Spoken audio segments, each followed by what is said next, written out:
So what's up, folks? We just finished our brotherhood breakfast that we have every 2 weeks. We had a new addition to the breakfast this morning. Another gentleman brought. This individual's name was Chris. A very positive man. I would guess probably in his early 50s.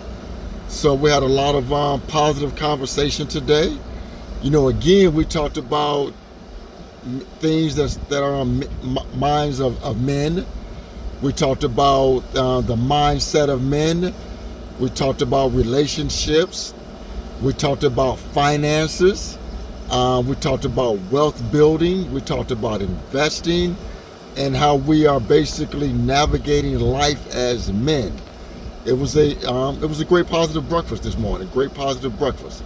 So guys, if you see, we're sitting in Q's car before we drive away. Not the vet. And as you can see, Q is a Chicago Bears fan.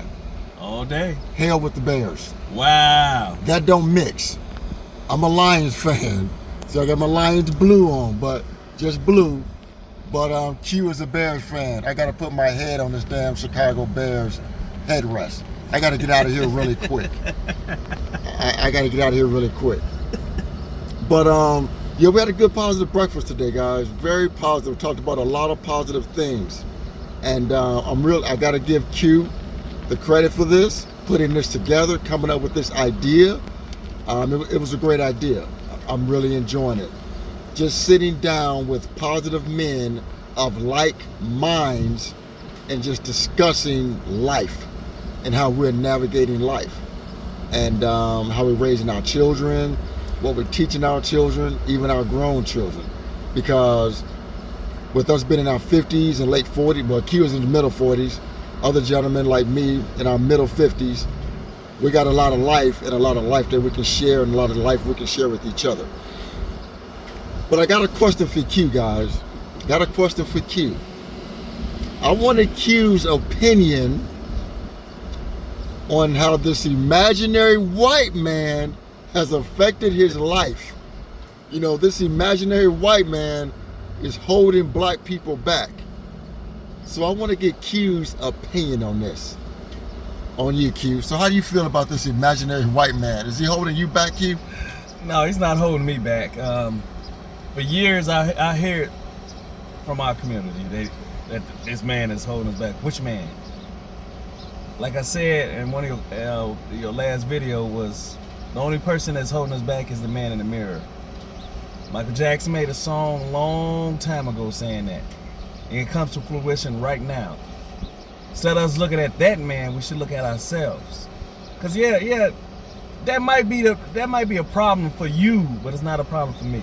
Exactly, it's not a problem for me.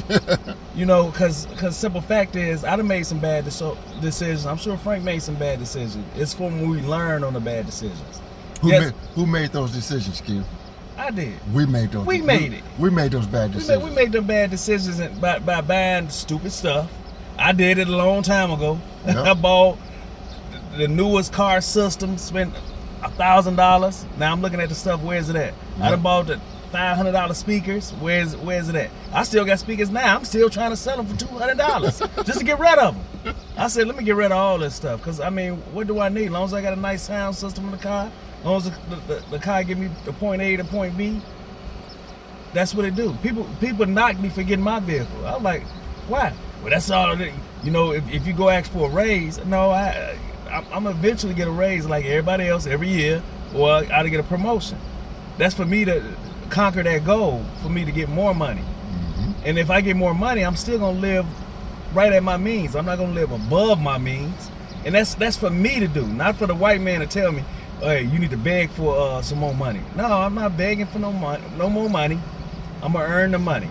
He's not here to destroy you, just like the black man is destroy you. It's you that's destroying yourself. Because if you go out there and buy Jordans and Louis Vuitton and stuff, but then you catching an Uber, who is that hurting? Oh, the white man ain't paying me no money. No, you just the money that the job pays you spending on non-useful stuff, nothing that's appreciated. Yeah, you're not taking You're not taking the money that you're earning and building assets. You can't blame the so-called white man for that. No, you cannot, because I mean, at the end of the day, he's not signing that lease. He's not signing that car note, that mortgage or nothing. So if you get that job and it's saying, hey, we're gonna pay you $75,000 a year, and then you go out there and buy a $75,000 car, that's on you. That's not on the white man. He gave you the money. He gave you the job. You applied for the job. You impressed him. You got the job. They paying you as long as you clock in and clock out, or if you salary, as long as you're there, you're 45 to 50 hours, 60 hours, whatever. That's what you agreed on. Not that he said, we're going to pay you this, and you're going to do what we say, and you're going to spend the money we say. No. You clock in, you clock out. You go get what you can afford. Ain't the white man that's putting you behind. It's yourself. Cause again, I done blew some money. I can tell you about stories I done blew some money years ago. Some bad money. You know, I blew some money, and I told Frank I blew it. And, you know, and I just paid it off, which is thankful. I paid it off. I blew some money. You know what I'm saying? And they worked with me, and I paid it off. Yeah, it was interest, but it's off my credit.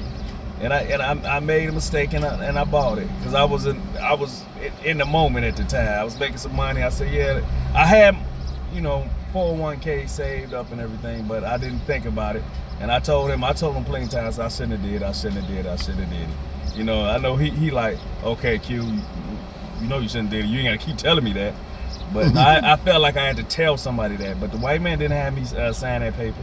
When I got there and they gave me the opportunity to get it, I said, yeah, let me get it. Then I looked at it like, man, I just talked myself into that. Because they suggested it. But I talked myself because they didn't tell me to sign it. I signed it myself. So the moral of the story is I don't blame the white man. He don't blame the white man. Blame the person that we look at. The two gentlemen we were just having breakfast with that were also black men, they don't blame the white man either. No. We take responsibility for our lives, and we make those decisions in our lives to better our lives. And if something goes wrong in our lives, we're not blaming the white man for that. Mm-hmm. We're not blaming the white man. We're living our lives and living and thriving and doing what we have to do to make a living, to build wealth, to be fathers and husbands and things of that nature. We're not sitting around blaming the white man for nothing. No. We take responsibility for our own lives. Exactly. I mean, and that's the only person we can blame. So, you know, when you make a bad decision, you can't blame your wife. Your wife might be black or white, Mexican, whatever. You can't blame her. You got to blame yourself because you did that. Not the white man, not any kind of man. You made it. You did it. Not any man.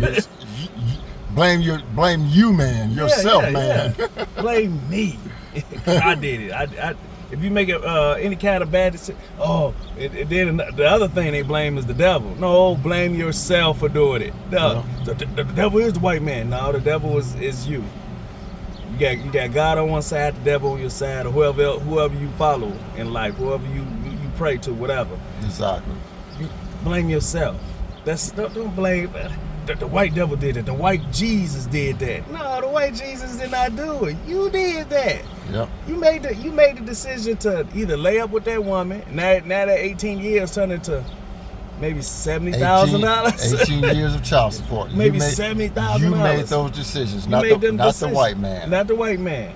You know, the white man, black man, whatever. They made the condoms and the contraceptives, the birth control. Yeah, they made that. You should have used it. You should have used it, plain and simple. So you can't blame people. You know, maybe you can blame them from cutting you off in traffic, but that's about it. And who is that? The white man or black man? No, that's just that person that cut you off in traffic. Yep, that's a white man. No, it's not. It might be an old lady. You never know. Exactly. You blame yourself. Quit blaming the white man. That's all I gotta say. I mean, damn. You guys know how I roll. This channel is about personal accountability. not about placing blame. So guys, we're about to get out of here and go on with our day. You know, as always, I appreciate you guys supporting the channel. Q and Frank, we out of here.